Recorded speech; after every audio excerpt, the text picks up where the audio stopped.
So you're talking to your Muslim friend about God and sin and righteousness, and then he finally tells you what's really been bothering him.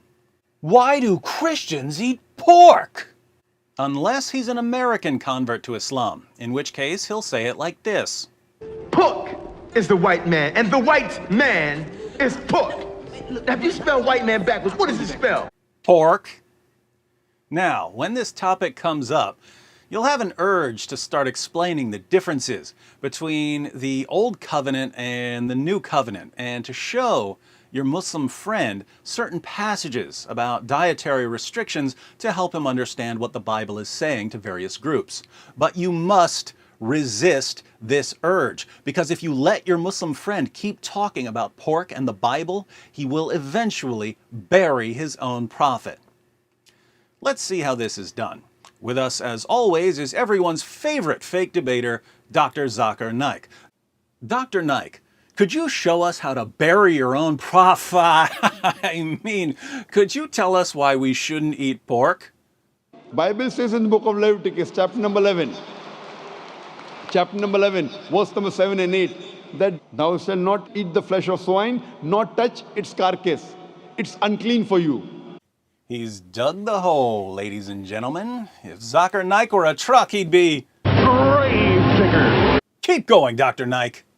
A similar message is given in the book of Deuteronomy, chapter number 14, verse number 8. Though the swine has cloven foot, and it chews not the cud, it is unclean for you. Dr. Naik has officially lowered Muhammad's body into a freshly dug grave. All that's left is to fill the hole with dirt. And Jesus Christ, peace be upon him, said in the Gospel of Matthew, chapter number 5, verse number 17 to 20, that think not that I have come to destroy the law of the prophets. I have come not to destroy, but to fulfill. For anyone who breaks one of the least commandments shall be called least in the kingdom of heaven. And what does that mean, Dr. Naik? That means if you break one law, one jot or tittle from the Old Testament, you shall not enter Jannah. So long, Muhammad. You've officially been buried by Dr. Zakir Naik. How so? Well, Dr. Naik quoted Leviticus 11, verses 7 and 8. But what happens when we start at verse 1? The Lord said to Moses and Aaron, say to the Israelites, of all the animals that live on land, these are the ones you may eat. You may eat any animal that has a divided hoof and that chews the cud. There are some that only chew the cud or only have a divided hoof, but you must not eat them. The camel, though it chews the cud, does not have a divided hoof. It is ceremonially unclean for you. The hyrax, kind of rock badger, though it chews the cud, does not have a divided hoof. It is unclean for you. The rabbit, though it chews the cud, does not have a divided hoof. It is unclean for you. And the pig, though it has a divided hoof, does not chew the cud. It is unclean for you. You must not eat their meat or touch their carcasses. They are unclean for you. Notice, you must not eat their meat or touch their carcasses. They are unclean for you. The camel, the rock badger, the rabbit, and the pig. They're all unclean. Dr. Naik also quotes Deuteronomy 14, verse 8. But when we start at verse 6, we read, you may eat any animal that has a divided hoof and that chews the cud. However, of those that chew the cud or that have a divided hoof, you may not eat the camel, the rabbit, or the hyrax. Although they chew the cud, they do not have a divided hoof. They are ceremonially unclean for you. The pig is also unclean. Although it has a divided hoof, it does not chew the cud. You are not to eat their meat or touch their carcasses.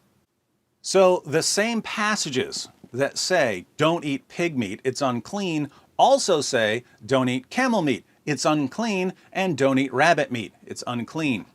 Why should this get every Muslim apologist's beard in a bunch?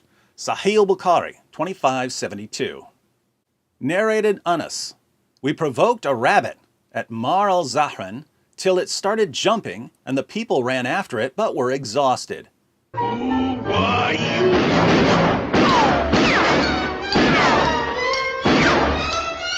I overpowered and caught it, and gave it to Abu Talha, who slaughtered it and sent its hip or 2 thighs to Allah's messenger. The narrator confirms that he sent 2 thighs. The Prophet accepted that.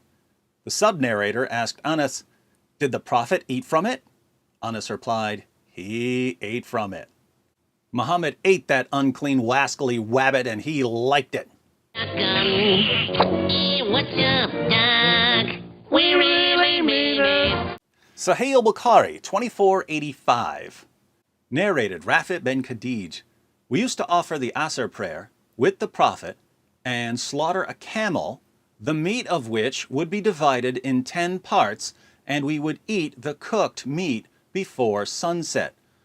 Muhammad and his companions would eat the camel meat.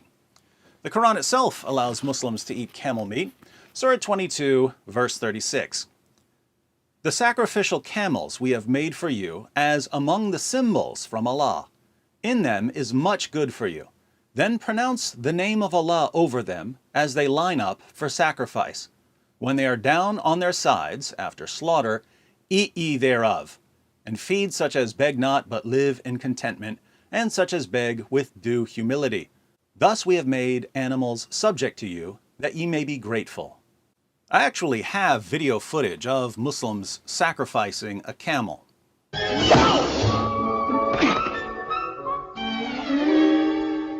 Even more interesting, Allah specifically commands Muslims not to follow Jewish dietary restrictions.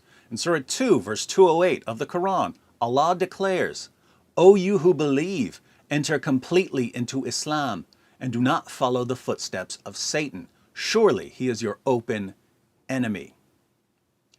We know the historical context of this verse. You can read it in the Tafsir of Ibn Abbas, Tafsir Jalalain, Ibn Kathir, Qurtubi, and so on. The historical context is that a Jew named Abdullah ibn Salam converted to Islam, but he still kept the Jewish Sabbath and the Jewish dietary restrictions. Specifically, he wouldn't eat camel because it's forbidden in the Torah. Surah 2, verse 208 came to Muhammad as a response to Abdullah. Enter completely into Islam. Don't be part Jew, part Muslim. So Jewish converts to Islam were ordered to abandon Jewish rules about camel meat. Putting all of this together, we've seen that the same passages quoted by Zakir Naik to show that pork is forbidden also say that rabbit meat and camel meat are forbidden. Do you think that Dr. Naik knew that? Of course he did. He just doesn't like telling his listeners the truth. We've also seen that Muhammad and his followers ate rabbit meat and camel meat in clear violation of the Torah. Moreover, Zakir Naik claims that Jesus affirmed the Old Testament dietary restrictions and that, according to Jesus, anyone who violates Old Testament dietary restrictions will not enter Jannah. That means if you break one law, one jot or tittle from the Old Testament, you shall not enter Jannah. This means that Dr. Zakir Naik not only buried Muhammad, he also proved conclusively that Muhammad will never enter Jannah. According to Zakir Naik, Muhammad stands condemned before both Jesus and Moses because he ate camel and rabbit. So, how are you Muslims going to respond? Are you going to tell us not to take those dietary restrictions too seriously? Are you going to say that the Mosaic rules about clean and unclean foods can change from one prophet to the next? Too late. That ship has sailed. Your top apologists and scholars have spent years insisting that the dietary restrictions in Leviticus and Deuteronomy are permanent and binding. And by saying this, they've openly declared that Muhammad is permanently bound in hell. Bravo, Dr. Naik. Bravo. That's all, folks.